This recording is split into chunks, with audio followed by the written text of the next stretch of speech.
Please madam बधाई, बहुत जबरदस्त। अध्यक्ष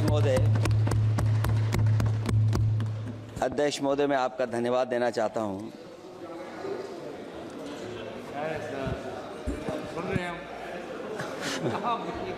अध्यक्ष महोदय, मैं आपका धन्यवाद देना चाहता हूं। साथ ही साथ इस सदन में जो 75वें वर्ष पर संविधान की बहस शुरू हुई है, जहां सत्ता पक्ष से माननीय रक्षा मंत्री जी उन्होंने अपनी बात रखी। अभी कांग्रेस पार्टी की नवनिर्वाचित सांसद उन्होंने अपनी बात रखी। उसके बाद अध्यक्ष महोदय मुझे बोलने का मौका मिल रहा है। मैं सबसे पहले लाखों लाख लोग जो भारत देश की आज़ादी में जिन्होंने अपनी जान न्यौछावर कर दी, देश आज़ाद हुआ। आज़ादी के बाद बाबा साहब भीमराव अंबेडकर जी और तमाम हमारे वरिष्ठ लोगों ने इस संविधान को देने का काम किया।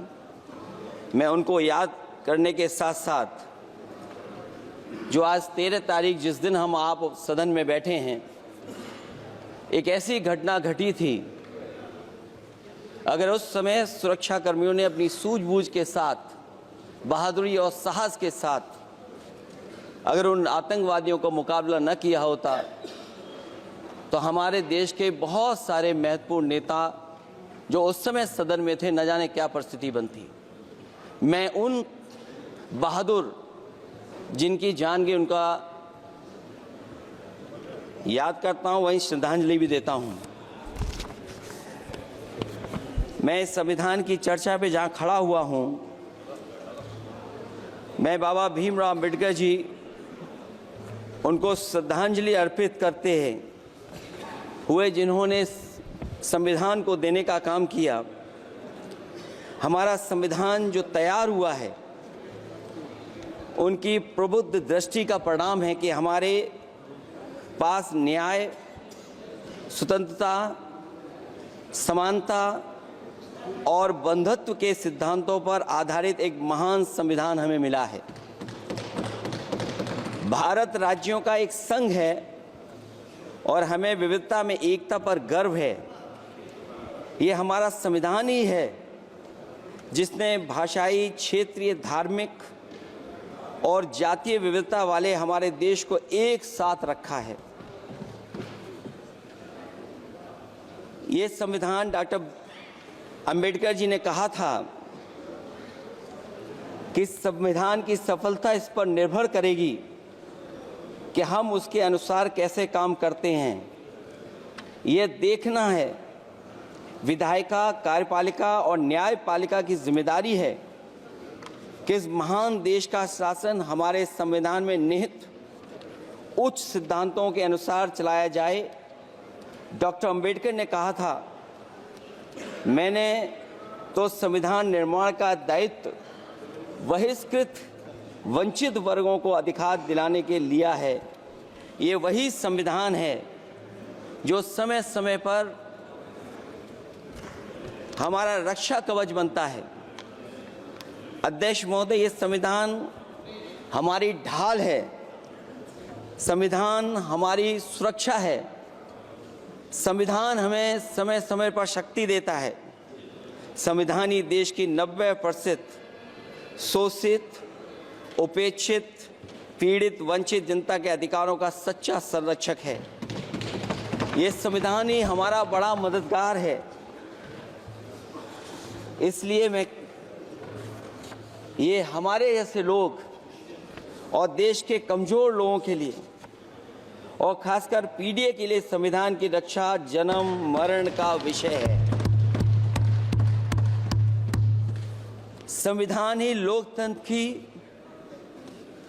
प्राणवायु है और जहां बाबा साहब भीमराव अंबेडकर जी ने इतना शानदार अच्छा संविधान दिया, वहीं डॉक्टर अम्बेडकर ने स्पष्ट कहा था, जो हमारे माननीय मंत्री जी ने भी सत्ता पक्ष से वो बात रखी और कहा था, संविधान कितना भी अच्छा हो, यदि उसे लागू करने वाले लोग अच्छे नहीं होंगे तो परिणाम अच्छे नहीं निकलेंगे। इसलिए अध्यक्ष महोदय, इस संविधान पर लगभग 75 वर्ष में के बाद भारत की संसद में फिर चर्चा हो रही है। मैं कई महत्वपूर्ण बिंदुओं पर अपनी बात को रखना चाहूँगा। अध्यक्ष महोदय, हमारे संविधान की प्रस्तावना संविधान का निचोड़ है। सरकार के उद्देश्यों और लक्ष्यों को स्पष्ट उल्लेख है प्रस्तावना में। मैं प्रारंभ करता हूं संपूर्ण प्रभुत्व संपन्न समाजवादी धर्मप्रिय लोकतांत्रिक गणराज्य से। आज अध्यक्ष जी,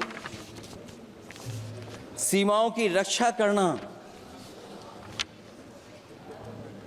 संप्रभु का प्रथम कर्तव्य है। और अध्यक्ष महोदय, जिस देश की सीमाओं की सुरक्षा में जहां पर समय समय पर सेंध लगती हो, और हमारे माननीय मंत्री जी बेहतर जानते होंगे कि कई जगह पर हमारी सीमाएं सिकुड़ रही हैं। हमारे संसदीय मंत्री राज्य अरुणाचल प्रदेश में चीन के बिल्कुल बगल में रहते हैं। अध्यक्ष महोदय, ये जानते होंगे कि हमारे पड़ोस में कितने गांव बस गए हैं, न जाने कितना वहां पर गांव की तरह घर बसा दिए गए हैं। लद्दाख की तरफ अभी दोनों देशों की सेनाएं पीछे हटी हैं। हम अपनी सीमा में ही पीछे हटे हैं, और चीन जो हमारी सीमा में अंदर आ गई थी, वो हमारी सीमाओं से ही आंशिक रूप से पीछे हटी है। और अध्यक्ष महोदय, उस सीमा के पास एक रिजांगला मेमोरियल बना था। हमारे सरकार के लोग ये जानते होंगे कि जिस समय ये बात उठी लद्दाख को लेकर के, उस रिजांगला के मेमोरियल को तोड़ दिया गया। आज वो रिजांगला मेमोरियल वहां नहीं है। और उस लड़ाई के लिए अध्यक्ष महोदय, हमारी फौज के लिए कहा गया था कि हमारी वो बहादुर फौज है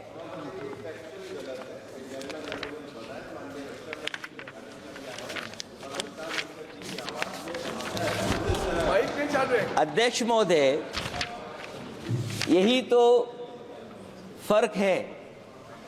कहां पर था, कहां पर बना अब। और अध्यक्ष महोदय, मैं सरकार को बताना चाहता हूं, अध्यक्ष जी, मंत्री जानते होंगे, मंत्री जी, केवल 12 किलोमीटर सड़क बनी थी, और पड़ोसी देश ने क्या क्या नहीं कहा गया। और वो समय आएगा जब हमें मानसरोवर और कैलाश पर्वत पे जाने के लिए भी वो देश हमें रोकने लगेगा। तो हमारी आज 75 साल बाद सीमाएं कितनी सुरक्षित हैं। क्या लद्दाख की वो फिंगर्स जहां पर हम पहले थे, क्या हमारी फौज वहीं खड़ी है कि नहीं खड़ी है? अगर आप रिजांगला मेमोरियल जानते होंगे, तो लद्दाख की वो सीमाएं जो हमारे देश के अंदर थी, क्या हमारी सीमा वहां तक है कि नहीं है? आज यही है। ये देश समाजवादी गणराज्य बने। समाजवाद का सरल शब्दों में अर्थ है कि समता और संपन्नता हो। लेकिन देश में अध्यक्ष महोदय, 2014 के बाद विषमता जिस तेजी के साथ बढ़ी है, उसकी कल्पना भी नहीं की जा सकती है। 140 करोड़ में से 82 करोड़ सरकारी अन्न पर जिंदा हैं। अध्यक्ष महोदय, जो देश को ये कहते हो कि हम दुनिया की सबसे तेज रफ्तार पे चलने वाली अर्थव्यवस्था बनने जा रहे हैं। 3 पर पहुंच गए और ऊपर जाएंगे। मैं सरकार से कहना चाहता हूं कि जब 82 करोड़ सरकारी अन्न पर जिंदा हैं और दूसरी तरफ देश की संपूर्ण संपत्ति के 2/3 हिस्से पर कुछ परिवारों का कब्जा है, अगर सरकार में ये बहादुरी और हिम्मत है तो इस 60% गरीबी के रेखा से नीचे रहने वाले लोगों की पर कैपिटा इनकम क्या है? अगर आपकी अर्थव्यवस्था ऊंचाई पर जा रही है तो हमारे जो गरीब लोग हैं, जो 60% गरीब लोग हैं, उनकी पर कैपिटा इनकम क्या है? और जहां समय समय पर सरकार अपने आंकड़े देती है, कम से कम ये आंकड़े भी दे दे कि गरीबी रेखा पर जो नीचे रहने वाले लोग हैं उनकी पर कैपिटा इनकम क्या है। इससे स्पष्ट हो जाएगा कि 5% लोगों की पर कैपिटा इनकम क्या है। हमारा प्रेमबली कहता है कि धर्म निरपेक्ष गणराज्य बने, राज्य की निगाह में सभी धर्म समान हैं। हमारा सेकुलरिज्म हमें रिलीजियस इक्वलिटी का रास्ता दिखाता है। यही ना अर्थ इसका है। क्या इस पर सरकार अमल कर रही है? देश के 20 करोड़ से ज्यादा अल्पसंख्यकों के, विशेषकर मुसलमानों को दूसरे दर्जे का नागरिक बनाने का प्रयास चल रहा है। उन पर हो रहे अत्याचार प्रतिदिन बढ़ते जा रहे हैं। उनकी संपत्ति को लूटा जा रहा है, हत्याएं की जा रही हैं, घर तोड़े जा रहे हैं, उनके पूजा स्थलों पर कब्जा प्रशासन की मदद से किए जा रहे हैं। अगर ये धर्मनिरपेक्षता तो धर्म शासित राज्य की क्या परिभाषा है? और हाल ही में हम लोगों ने अध्यक्ष महोदय उदाहरण देखा है कि किस तरीके से उत्तर प्रदेश में कई महत्वपूर्ण जगह पर इस तरह की घटनाएं जानबूझ करके की गई। मुझे याद है उस समय, जिस समय उत्तर प्रदेश का इलेक्शन चल रहा था, बहुत से लोगों को वोट डालने का अधिकार जिनको था, उनको अधिकार से रोका गया और जो लोग वोट डालने जा रहे थे उन्हें डराया धमकाया जा रहा था। ऐसे इंतजाम किए गए थे कि ये वोट डालने के लिए वोट बूथ तक न पहुंच पाए। वो तस्वीरें अध्यक्ष महोदय न केवल हम लोगों ने देखी बल्कि पूरे देश और दुनिया ने देखी होंगी कि किस तरीके से उत्तर प्रदेश की सरकार के प्रशासन के इशारे पर एक पुलिस के अधिकारी ने महिलाओं को वोट से डालने से रोका और रिवॉल्वर दिखा करके कहा कि वोट डालने नहीं जाओगे। मैं उन बहादुर महिलाओं को बधाई देना चाहता हूं कि उन्होंने परवाह नहीं की। उन्होंने कहा कि इससे कुछ जान जाने वाली नहीं, अगर जान भी जाएगी तो हम वोट डाल करके आएंगे। क्या यही लोकतांत्रिक गणराज्य है? सच्चे लोकतंत्र में जनता संतापूर्वक मतदान के माध्यम से अपनी सरकार चुनती है। क्या हम सही अर्थों में लोकतांत्रिक व्यवस्था में जी रहे हैं, जहां सरकार मशीन और सरकारी मशीनरी के जरिए जहां चाहे अपनी सरकार बना लेती है, जनता के मत का कोई अर्थ नहीं रखे हैं, वह लोकतंत्र नहीं कहा जा सकता है। यह व्यवस्था जब तेजी से लोकतंत्र में तानाशाही की तरफ बढ़ रही है, हिटलर ने भी तो जनता द्वारा चुने जाने के बाद संविधान में संशोधन करके तानाशाही कायम कर दी थी। हमारी सरकार भी उसी के समांतर चलने का प्रयास कर रही है। प्रस्तावना में अध्यक्ष महोदय सामाजिक, आर्थिक और राजनीतिक न्याय दिलाने की बात है। अध्यक्ष महोदय, मैं जब सरकार की तरफ से माननीय मंत्री जी को सुन रहा था, उन्होंने जाति जनगणना को लेकर के कहा कि जाति जनगणना कराना चाहें तो करा लें। हम लोग तो उस पक्ष के धर लोग हैं, अगर आप करा सकते हैं तो आप कराइए। नहीं अध्यक्ष महोदय, जब कभी भी हम लोगों को मौका मिलेगा तो जाति जनगणना कराने का काम हम लोग करेंगे। सामाजिक न्याय समाज के अनुसूचित जाति, अनुसूचित जनजाति और अन्य पिछड़े वर्गों को न्याय दिलाने का बड़ा अस्त्र आरक्षण था, उसे समाप्त कर दिया गया है। आउटसोर्सिंग और कॉन्ट्रैक्ट बेसिस पर थोड़ी बहुत नौकरियां जो दी जा रही हैं, उनमें दलितों और पिछड़ों का कोई आरक्षण नहीं है। शिक्षण संस्थाओं और विश्वविद्यालय में प्रोफेसर्स और वाइस चांसलर के चयन के समय इनके आगे लिख दिया जाता है, एक नया शब्द का इजाद हुआ, NFS, नॉट फाउंड सुटेबल। सरकारी उपक्रम भेज दिए, प्राइवेट उपक्रमों में कोई आरक्षण नहीं है। अध्यक्ष महोदय, शिक्षा मंत्री जी सूची जारी करें, और अगर ये बात कहीं भी गलत है तो शिक्षा मंत्री जी सूची जारी कर दें।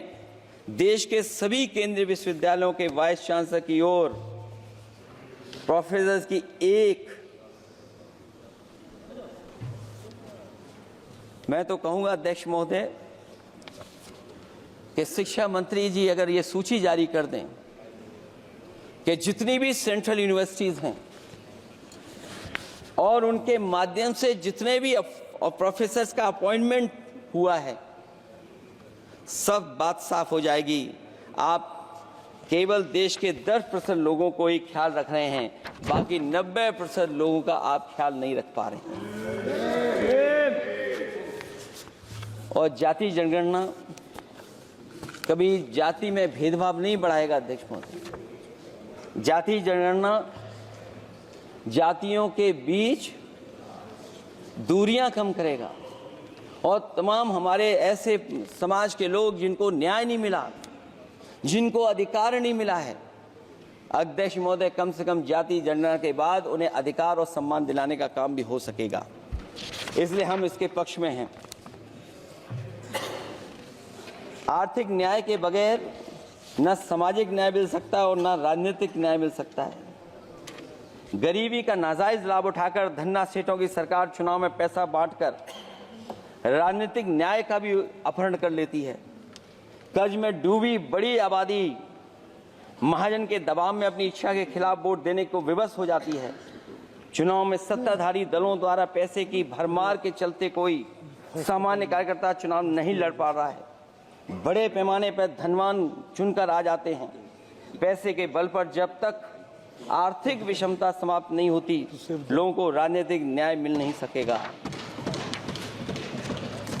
प्रस्तावों में आगे जो लक्ष्य है, विचार, व्यक्ति, विश्वास, पंथ और उपासना की स्वतंत्रता, अन्याय के खिलाफ विचार व्यक्त करने पर जेल, अभिव्यक्ति की स्वतंत्रता का अर्थ है देशद्रोह। अगर भाजपा के मत के नहीं हैं, दूसरे धर्म के हैं तो प्रताड़ना के हकदार हैं। और अब तो उपासना करने पर भी दिक्कत है, क्योंकि हर मस्जिद के नीचे मंदिर खोजने वाले तत्व इस देश को शांति से रखना ही नहीं चाहते हैं। उन्हें कानून की कोई परवाह नहीं है। मैं इस मौके पर धन्यवाद देना चाहता हूं सुप्रीम कोर्ट का, कम से कम वो फैसला आया है जहां कुछ दिनों के लिए ये पाबंदी लगाई गई। व्यक्तियों की गरिमा और देश की एकता और अखंडता को सुनिश्चित करने वाली बंधुता, ये विभाजनकारी नीतियां संविधान की प्रस्तावना के उस उद्देश्य से जरा भी मेल नहीं खाती है। व्यक्ति की गरिमा लिंचिंग से धूल दूषित हो चुकी है। उद्योगपति सरकारी आतंक से परेशान हैं, हो करके अपनी पूंजी समेटकर देश छोड़ गए हैं और लगातार जा रहे हैं। अध्यक्ष महोदय, आजादी के बाद उद्योगपति कभी इतने भारत छोड़ करके नहीं गए होंगे, देश छोड़ के नहीं गए होंगे जितने इनकी सरकार में चले गए हैं। अगर व्यक्ति की गरिमा सुनिश्चित हो तो कोई व्यक्ति क्या अपनी मातृभूमि को छोड़ करके जा सकता है। सरकार इस पर आत्मचिंतन करे। अगर आपसी मतभेद पैदा करके एक दूसरे के प्रति अविश्वास पैदा किया जाएगा तो क्या देश की एकता और अखंडता के लिए एक अशुभ संकेत नहीं होगा।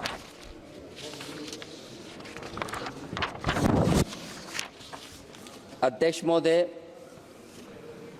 आर्टिकल 14 कानून के समक्ष समानता। भारत के अंदर किसी भी व्यक्ति को राज कानून के समक्ष समानता को डिनाई नहीं कर सकता है। हो क्या रहा है, एक ही कानून कुछ लोगों के लिए अलग है और दूसरों के लिए अलग। अगर सत्ता पक्ष का व्यक्ति गेरुआ गमछा पहनकर गालियों को गाली दे दे तो जी हजूरी और दूसरा न्याय मांगने जाए तो उसे लाठी। क्या ये अनुच्छेद 14 का अनुपालन हो रहा है?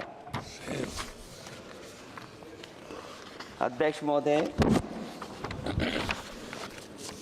किसी भी व्यक्ति को उसके जीवन और दैहिक स्वतंत्रता से कानून सम्मत प्रक्रिया के बगैर वंचित नहीं किया जा सकता।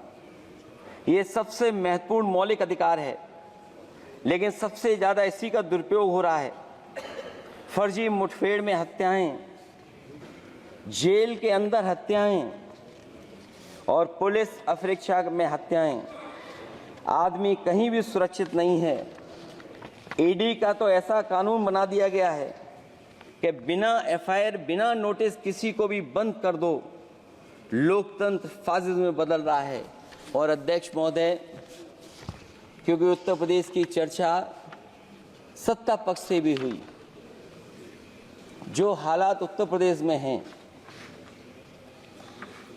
ऐसे हालात कभी किसी ने पहले नहीं देखे।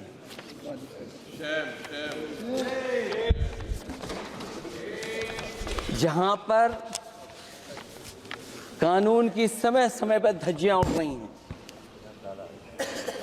और अध्यक्ष महोदय, केवल एक घटना नहीं मैं कहना चाहता हूं, ऐसी तमाम घटनाएं हैं जिनके बारे में मैं कह सकता हूं। आज़ादी के बाद अगर हम 75वें वर्ष में इस बात पर चर्चा करें संविधान पर, और आए दिन लोगों को न्याय मांगने के लिए आत्मदाह करना पड़े,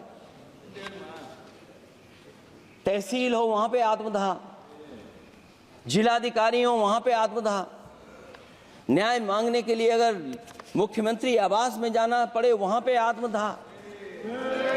सोचिए हम किस दिशा में जा रहे हैं। और अध्यक्ष महोदय, किसने नहीं देखा कि टीवी पे चलते हुए लोगों की जान ले ली गई? लाइव देखा है सबने। ये कहां का न्याय है? न केवल वो, बल्कि पता नहीं अध्यक्ष महोदय, हमारा प्रदेश कस्टोडियल डेथ में सबसे आगे जा रहा है। महिलाओं के उत्पीड़न में सबसे आगे जा रहा है। ये मैं नहीं कह रहा हूं, अध्यक्ष महोदय, ये सरकार के आंकड़े बता रहे हैं। और न केवल इन चीजों में आगे जा रहा है, बल्कि आजकल जो नए जमाने का डिजिटल इंडिया है, अगर साइबर अपराधों में सबसे आगे कोई प्रदेश दिखाई दे रहा है तो वो उत्तर प्रदेश दिखाई दे रहा है। ये अलग बात है अध्यक्ष महोदय कि कभी कभी जो डबल इंजन की सरकार चलने वाले जो दावा करते थे, पहले इंजन टकराते थे, अब तो डब्बे भी टकराने लगे हैं। Double engine single driver. और होड़ लगी हुई है कि कभी किसी ने दिल्ली का रास्ता किसी माध्यम से अपनाया था, उसी रास्ते पे चल करके आगे बढ़ना चाहते हैं। इससे खराब इस लोकतंत्र में और क्या हो सकता है? जिन लोगों ने ये कहा हो कि हम नौकरियां दे देंगे, आज नौकरियां कहां हैं? रोजगार कहां हैं? और अध्यक्ष महोदय, अगर वादा किया जाए नौकरी और रोजगार का, इन्वेस्टमेंट का, और सपने बड़े दिखाए जाएं, ये बात मैं इसलिए कह रहा हूं कि माननीय मंत्री जी भी उसी प्रदेश से आते हैं, प्रधानमंत्री जी भी उसी प्रदेश से आते हैं। आज कई मायनों में, कई आंकड़ों में उत्तर प्रदेश पीछे दिखाई दे रहा है। जहां रोजगार के सवाल पर जो सरकारी नौकरियां इसलिए नहीं क्योंकि आरक्षण न देना पड़ जाए, इसे सरकारी नौकरियां नहीं हैं। आए दिन पेपर आउट, पेपर लीक, न केवल पेपर लीक है बल्कि जानबूझ करके पेपर लीक कराया जाता है जिससे कि परीक्षा रद्द की जा सके।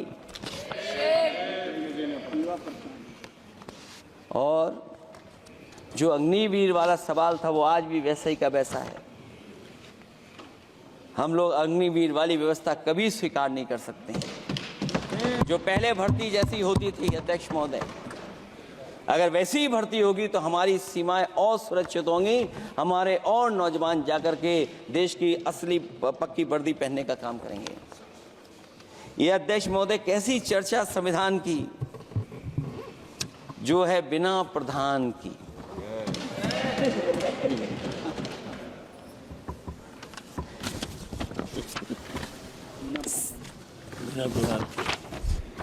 अध्यक्ष महोदय, इस सरकार में जो लोकतंत्र के साथ खिलवाड़ हुआ है, इतना कभी खिलवाड़ नहीं हुई होगी।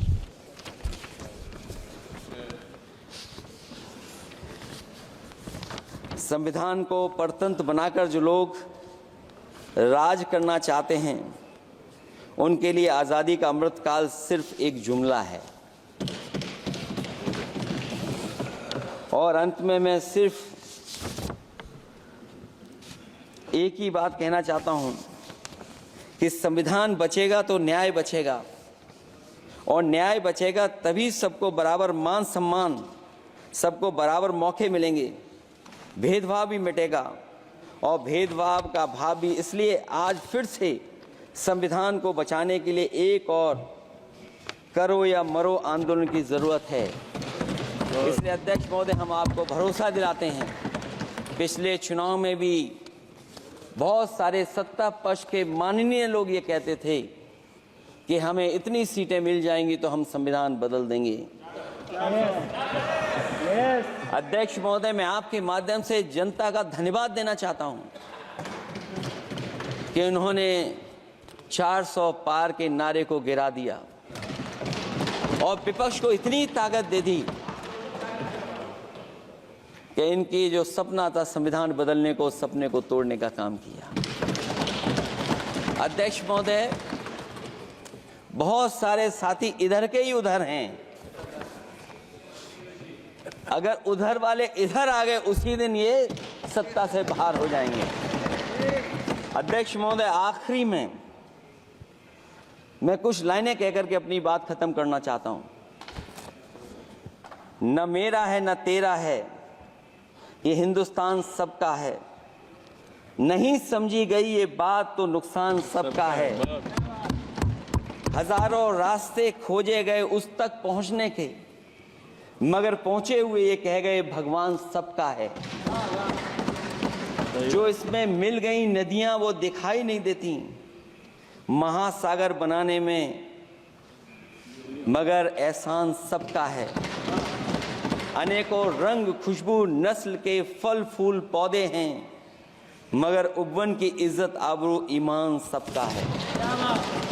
हमें उम्मीद है कि इस चर्चा के बाद बाबा साहब भीमराव अम्बेडकर जी का दिया हुआ संविधान को बदलने का सपना नहीं देखा जाएगा। साथ ही साथ डॉक्टर राममनोहर लोहिया, जिन्होंने समाजवादी आंदोलन का रास्ता दिखाया, नेताजी ने जो संघर्ष कर करके हम लोगों को उस जगह पहुंचाया, वहीं लोकनायक जयप्रकाश जी ने इस देश को आगे बढ़ाने के लिए समय समय पर संपूर्ण क्रांति का आह्वान देकर के जागरूक किया। मैं उन सबको याद करते हुए एक बार फिर अध्यक्ष जी आपका बहुत बहुत धन्यवाद देता हूँ।